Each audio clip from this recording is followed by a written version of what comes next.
All right, guys, it's Throwback Thursday. Let me see your throwbacks.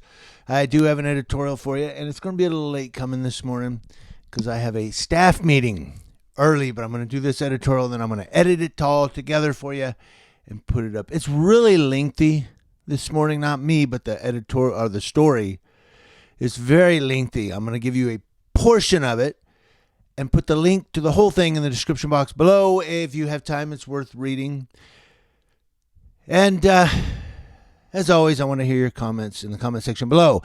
Now, I don't really, what was I going to say?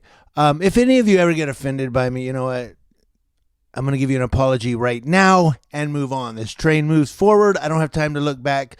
I only have time to look forward. I have so much to do with trying to keep cops accountable and transparent. Sometimes it's just hard to think about the little things. So this train moves forward.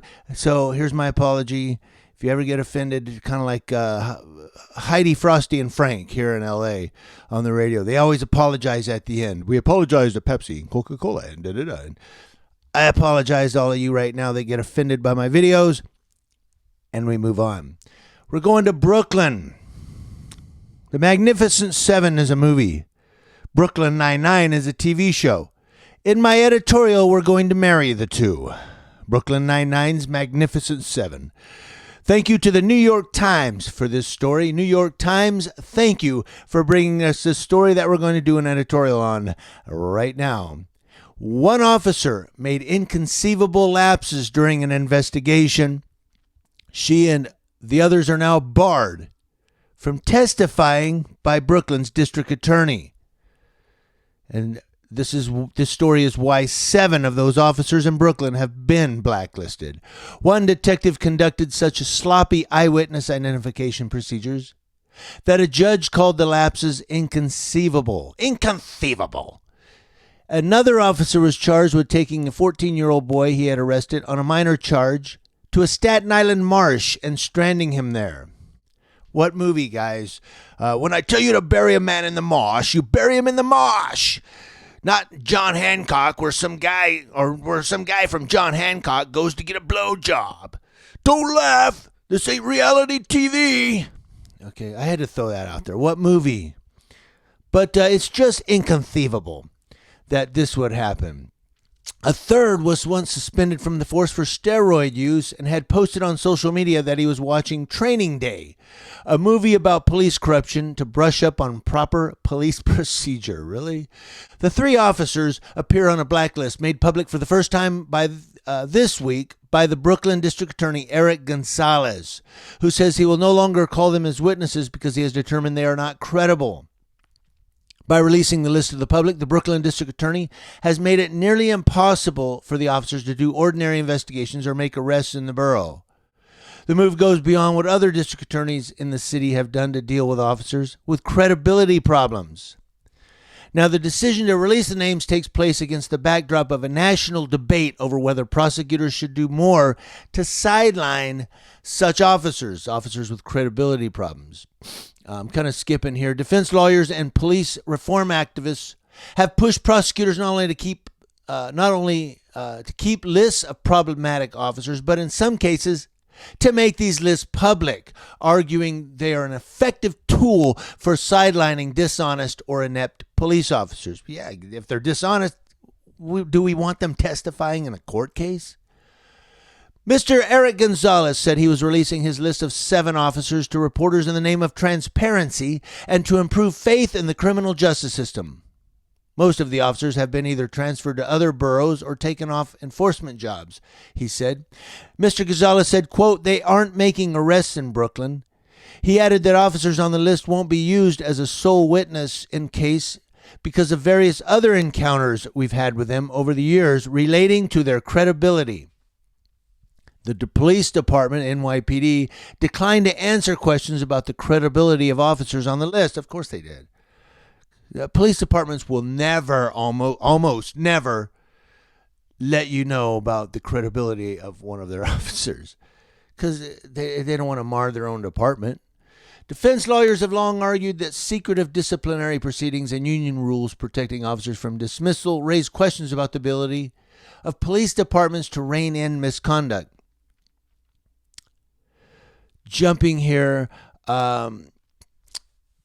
Rebecca Roiff, a professor at a New York law school and expert in prosecutorial ethics, said, quote, they were largely internal, a rumor mill within the DA offices about which officers not to call. Now, with progressive prosecutors, we're seeing calls to make these public and available to defense attorneys. Here you go. Mr. Gonzalez's decision to release the list in Brooklyn drew a sharp rebuke from Patrick J. Lynch. Why am I not surprised? The president of New York City's largest police union. Patrick Lynch said, quote, he knows that publicizing this information will destroy the careers of honest police officers and torpedo the cases against violent gun-toting criminals, assuming his officers bother to prosecute them at all.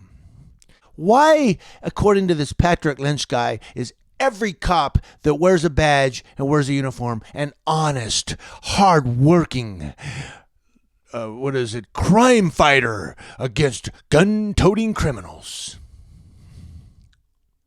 Hey, Pat Lynch. I was trying to think of Batman. What do they call Batman? I can't even think right now. I'm such rush right now. But this Patrick Lynch guy, he really believes that there are no bad cops out there. They're all good and they're hardworking and they're trying to get these gun-toting criminals off the street. And I only say that based on the records, or not records, but the history of editorials we've done where Pat Lynch has showed up in the editorials. Like, this guy's always, every time he's being quoted, it's about how bad the criminals are and how good the police are. And I'm not saying that there aren't bad criminals out there. I'm not saying that. But I'm saying that not every single cop that wears a badge and wears a uniform has a big S on his chest. Well, some of them do, but it stands for shit, not Superman. For years, prosecutors in New York City had a reputation for not being rigorous about tracking officers with credibility problems, and that is one reason police perjury remains a problem, former prosecutors and legal experts said in interviews. Queens has released little information about its files on police officers, although the topic emerged as a campaign issue in the recent election for Queens District Attorney. Melissa Livingston, I know I got that wrong, I apologize, a spokeswoman for the Queens District Attorney, said the office was reviewing its policy. And then it goes on, and there's just a whole list of a story here. And I'm out of time. I apologize, but I have to get to work. I have a staff meeting this morning.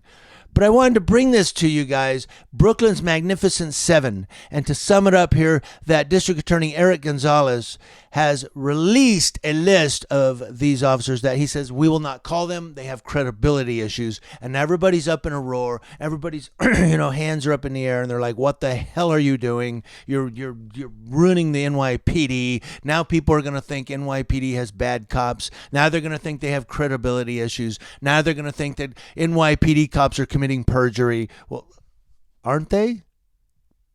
I don't know. So critics, come on, bring it on. This train moves forward, but you can still comment in the comment section below. Tell me what a shithead I am. No, come on, guys. You know me. I can't keep it straight for 1 second. Anyway, I wanted to bring this to you guys. Community Leo Watch, that's law enforcement officer, watching Leos across your nation and letting you know what's going on with cops and everyone else in this country. Throwback Thursday. Thank you guys for watching. I'm going to try to have an editorial for you again tomorrow on Friday. Happy Thursday. And remember, hey guys, just smile, shake it off, and move on.